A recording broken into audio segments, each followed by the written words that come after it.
we had a conversation the other day, and I gave my rundown of what I would be looking for in an athletic director without really, if it was seriously my job to appoint an athletic director, of course, I would give it much more research and thought. But off the top of my head,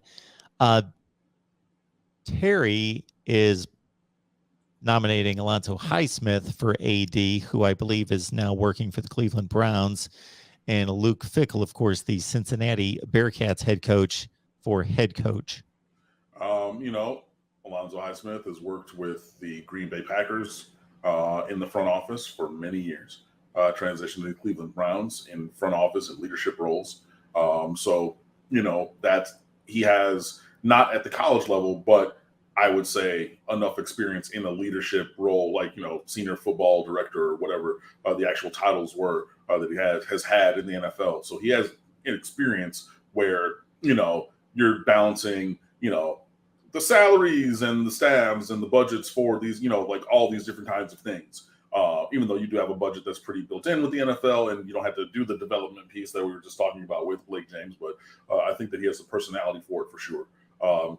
So I'm not going to disqualify him. I'm not going to necessarily say it should be him, but I think that he has the credentialing that you would need. Now, I don't know if they have, and I don't know if he has a master's, and I don't know if that's a prerequisite for being athletic director, but I believe it probably would be. So I'm not sure if there's that, which would be a disqualifying factor, or something that would need the university to give an individual waiver for to bring on someone of that ilk. Luke Fickell can coach football, man. He has Cincinnati in the top 10. They're trying to push for a playoff spot this year. They just went into Notre Dame and beat the Golden Domers, which I love. And I talked about last week how Desmond Ridder was just like asked about, how do you think you're going to do in a loud, raucous environment? It's going to be so loud there in Notre Dame Stadium. He's like, they're not going to be loud for long. And went and made them shut up. Bro, energy. I love that. Luke Fickell, it might not be sexy, but winning games is damn sexy to me. So, he's on my list for sure. Because if he's from Ohio, he probably wants the O-State job, and Ryan Day is probably not leaving anytime soon.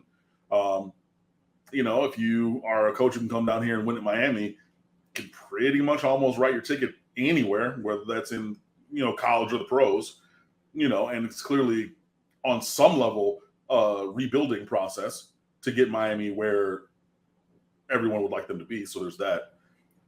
I wrote it in 2015. I keep saying Lane Kiffin. I'm with it. Other people are still saying Mario Cristobal, Miami alum, 2-time national championship offensive lineman. I'm with that as well. My boy JP has been hard on Mark Stoops from Kentucky, former defensive back coach at the University of Miami. Coach Sean Taylor, coached Ed Reed as a safeties coach here. Has been all over, and that's just a team that plays hard.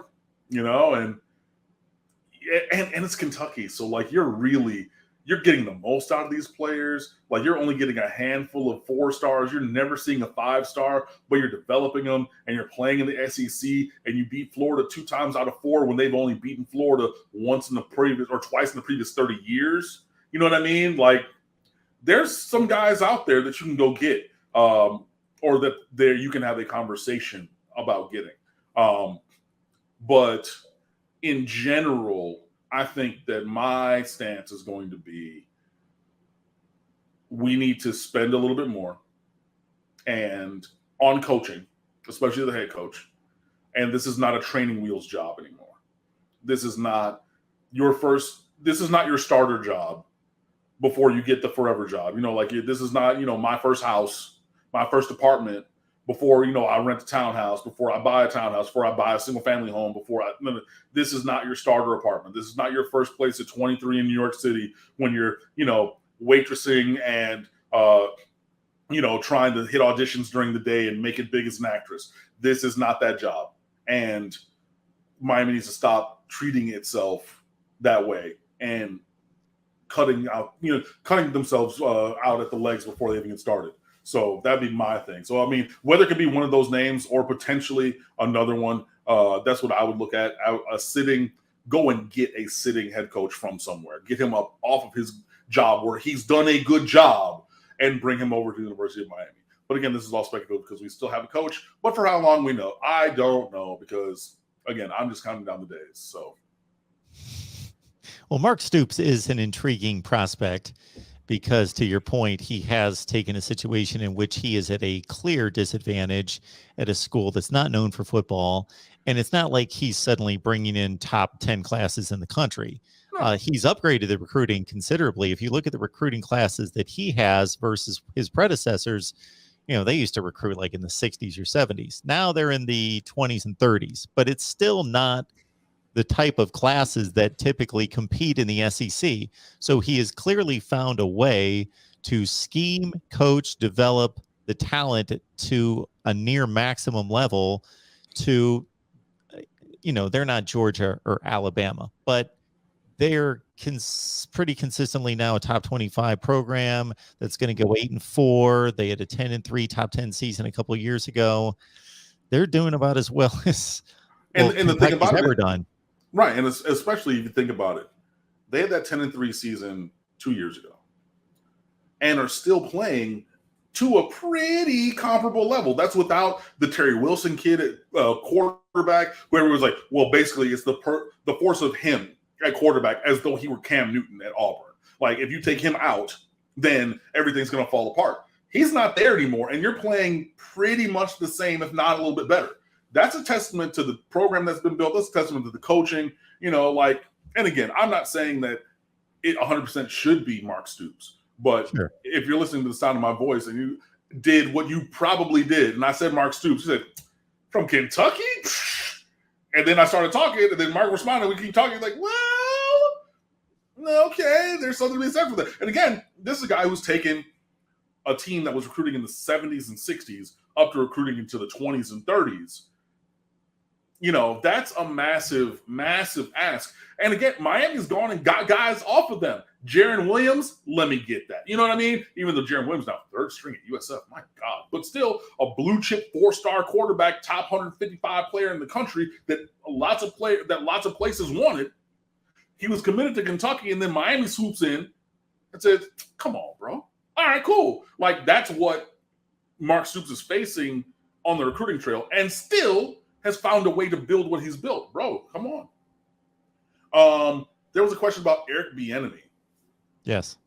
I think that he is probably on the fast track to an NFL job. I don't know why he didn't get one this past year. Likely, Jacksonville had the number 1 pick, got a quarterback, well, you're going to get a quarterback in Sunshine Lawrence, whatever. But if he wants to come here at Miami, and the thing about it, he hasn't recruited before. But then again, as the offensive coordinator in KC with Mahomes, and a Super Bowl win and a Super Bowl loss in 2 years, in 2 of the 3 years, that's something that you can lean on. So I'm not opposed to it. But and to the person who said Art Briles, no. To anybody who ever says Hugh Freeze, no. That's a flat no from me. That's 100%. And this is coming from the guy who no longer eats at Subway because of the malfeasance of Jared Fogle. Like, literally, when that came out, that was the last day that I ate at Subway. I don't do it anymore. So for some things, like, I will accept your apology and wish you well, but I'm not going to forget, and I'm not going to get over. I mean, how many times have you heard me, wax poetic about what Brian Kelly did? I'm not a person who forgets. So with those guys, with Hugh Freeze and with Art Briles, they can coach up some offense. They sure can. They can do it somewhere else. Thanks. Chuck C. Hi, guys. I wasn't a proponent of just changing coaches until recently. With no support and all of the noise, Manny can't keep control and enough respect now anyway. I love Stoops as a candidate. Yeah, I mean, there are people who are coming around. I know that there were people who were shocked a couple weeks ago after Michigan State when I was like, yeah, I'm done. I'm just playing out the string. We're going to see how this story ends. But, like, I already have a draft written for when Miami and Manny Diaz part ways. On my computer, I got to put it into the editorial system here soon, and everything. Like, I'm out on that. The control part, It's funny because that's what I was going to mention. So a report from the Miami Herald that has since been confirmed, or not confirmed. What's the term? Confirmed. Well, seconded, I guess.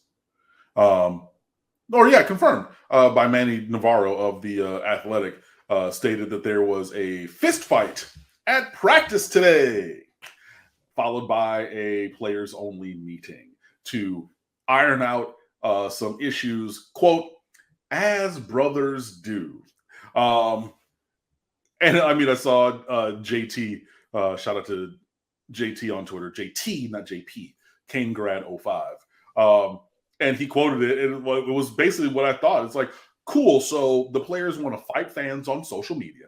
They want to fight each other in practice, but show no fight against actual opposition on the field on game days. Cool. Everything's going great.